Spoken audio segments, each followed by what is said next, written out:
you know now more, I'm now in the Netherlands,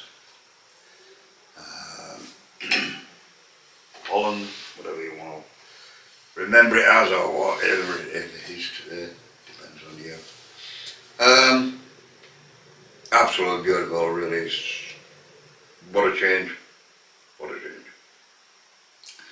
And it was needed. As you know, I've tried to explain to you about how I got through the centre of Germany by basically just doing a runner from city to city. It was horrible. There's no other words for it. The actual route 15 went miles out of its way, and I now know why. On the route it's trying its hardest to avoid all the bits the Germans don't want you to see, basically. So it takes you off as best it can, and it can't do it all the time, off into areas that are the better areas of what you can actually come across. If you did what I did, going straight forward city to city, it doesn't open up at all. There's very little, there's nothing at Greenfields. There's nothing and nothing. It's just urban and industrial, and it goes one city after another. After Cologne, it's just never ending. I didn't realise just how industrial that area was, and how urban and sprawling urban it is. And when I did get in the cities, it was not something you wanted to see. I wasn't expecting it. It appears that Germany has probably more so the problems that England does. There was literally people on virtually in the cities, the city centres, around the cities. People on every street corner with little cups of coffee collecting money. And all I was carrying about was like them old-fashioned shopping basket things on wheels with their belongings strapped to them. There was even a lad there, right outside the railway station, completely unconscious. No blankets, no nothing. Never even had any shoes on. Holes in his socks. Just laid down on the floor. Everybody just walked over the top of him, stepped over the top of him. Nobody even batted an eyelid. At least, I suppose you can say, in England we do at least have the charities doing soap kitchens, and there shouldn't really be people having to starve. But it's not something you wanted to see, so I made no videos of it. That would have been unfair to the people that were on the streets. Anyway, we're best we can, we'll kind of leave Germany out of it. I was glad to be out of it, I'll tell you now. It's the only bit I haven't enjoyed. I enjoyed it right the way up to the point where, what was the first city? Koblenz or something like that. Just after the gorge, and there was a little bit of open space just between that and the next one, Cologne, and then after that, after Cologne there was nothing. And just as another thing, you will come along, when people realise when you open your mouth to speak, some people when they realise you are British, can be a little bit, should we say offhand, would be light in the way we were talking. Still, there must be quite a lot of animosity about, well, they've also got to remember that, okay, we did what we did to places like Cologne, but then they did it to London and Birmingham and Coventry and so there's no one, you know, I could say they started it, but that's not really very fair either, is it really? This day and age. Anyway, I think that's enough said about that anyway. So that was Germany. For me, no, it didn't work for me. It certainly didn't work for me. And as a cyclist, just be aware, if I was going to do that again, I think I would actually bypass that whole section and go way towards maybe Luxembourg and try and just keep well away from that, just 5 cities all in a row. I think I would avoid them. I think I would go inland, avoid them, come back up the country, rejoin the Rhine, back where I am now, up at Arnhem, and well, I'm quite a long way into Holland now, I suppose, in a way, because Holland's only quite small. Anyway, that's enough said about that. I'll leave that video, and you can make your mind up yourselves of what I said, and see what you think of what. Like I say, I haven't met a lot of you.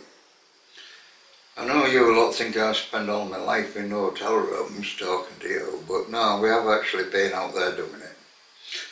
Unfortunately, Germany messed that little plan up, but as soon as we got out of Germany, and as soon as we got some green space again, we were back at it, we were back camping. We've had some lovely days actually. Me and the chair, obviously. Me and old Nels here. Yeah, some quite nice campsites just outside, just across the border. Very nice, yeah. Anyway, it's enough about that. Good riddance to Germany.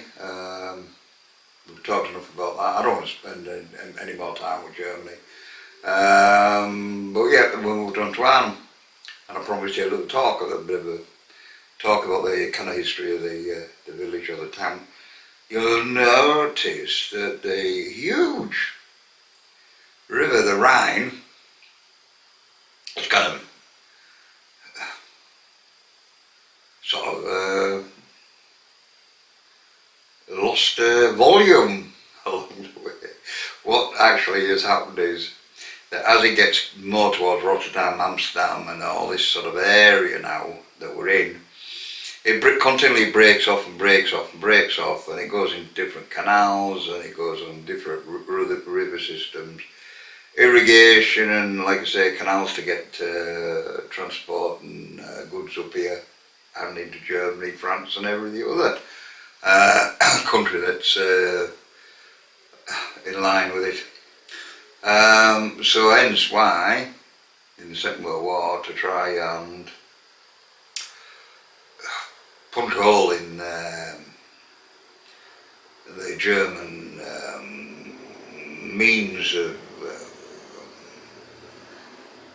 transporting goods or whatever, cutting off the Rhine was a seriously pretty good idea if they'd have probably had the logistics to do it.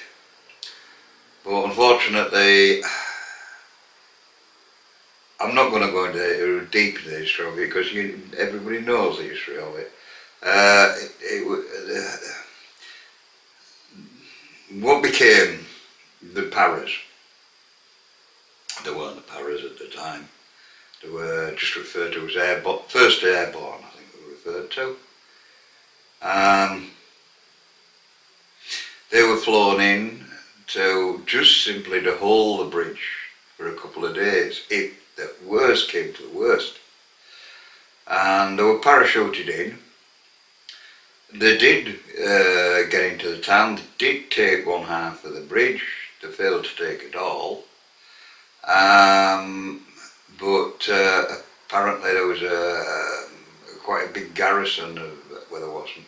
There was a garrison of German soldiers at the other side of the Rhine, and they were kind of stopped and held in their tracks.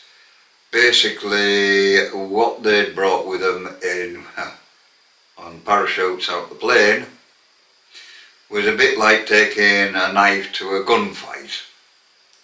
All they had was small arms, and of course on the other side of things there were machine guns and tanks and mortars and everything else that was available to the German army. But they did hold on remarkably for nearly a week. Unbelievable. That says somewhat about the British Army, doesn't it? Can you imagine being sat there at that end of that bridge, knowing that you're not going to surrender? That basically, you've got no more bullets.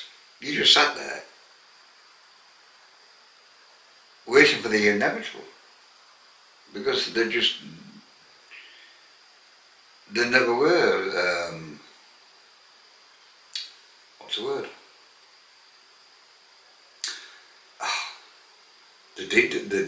Yes, they did. They did fly in supplies to them, but unfortunately they landed on the wrong side of the bridge. So, of course, that's hence why they ran out of ammunition and everything else that happened to them. One of the loveliest bits, I think, is where old Frost there says to, one of the Germans comes across the bridge with a white flag hanging from his gun. And I do believe this is a true story. And wanted to take the British surrender. Because they had no chance. They had absolutely no chance of doing any more with what men they had left. And Frost turned round to the little soldier that they sent across. Obviously he couldn't speak English or something, so they sent the message back with him, and the message was that he was terribly sorry, but he couldn't take, he didn't have the facilities to take the German army as prisoners. Takes a bit of thinking about. And the little gadget just sort of looked and sort of didn't quite know what to say. He went back to go and tell his subordinates. So, funny story. But anyway, it's a lot of brave men, and I'm glad I made this little pilgrimage to this particular part of the world, because in tribute as well to my father, he was very proud of his military history, even though that his military time was well after the war, obviously more to do with Suez than that particular time. But he always was very proud of the British Army. He was very proud of the services in general. And I think he would have been glad to see me saying a little bit on behalf of what became the Barras. Like I say, at the time it was the 1st Airborne. One thing I should also mention, that not many people know, that actually the SAS were here nearly a month before that, behind enemy lines, well behind enemy lines, working out what was happening, reconnaissance, this, that and the other. And they met up, they did briefly meet the 1st Airborne before they disappeared again, obviously, on their travels elsewhere, to give some kind of briefing to the British about what they knew. But that was something I didn't actually know, that the SAS were nearly a month in advance of when this actually happened. And also, as I mentioned in the video, the Dutch engineers blew up the bridge before when the Germans were taking over Holland. Another little interesting fact, even to this day, in Holland the older generation still don't draw their curtains on a night. And the reason being, it's kind of a, what do you call the fingers up sign at the Germans that because they, when they were, what's the wording for it? The country was simply overrun, and the years they lived under the German occupation of their country, and they had blackout. Obviously the British bombers, the American bombers, and it was blacked out. So even to this day, the older generation still leave their curtains open as kind of a, you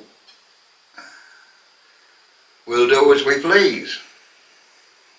So there's an interesting little story. Anyway, I hope you've enjoyed Arnhem, and yeah, I'd like to contribute that little video to the Barrows. And I hope the old fella enjoys the, you know, I think he'd have been proud that I've come and made this little pilgrimage to Arnhem. Anyway, that's enough of the old deep feeling. We'll leave that one, and tomorrow we move on again.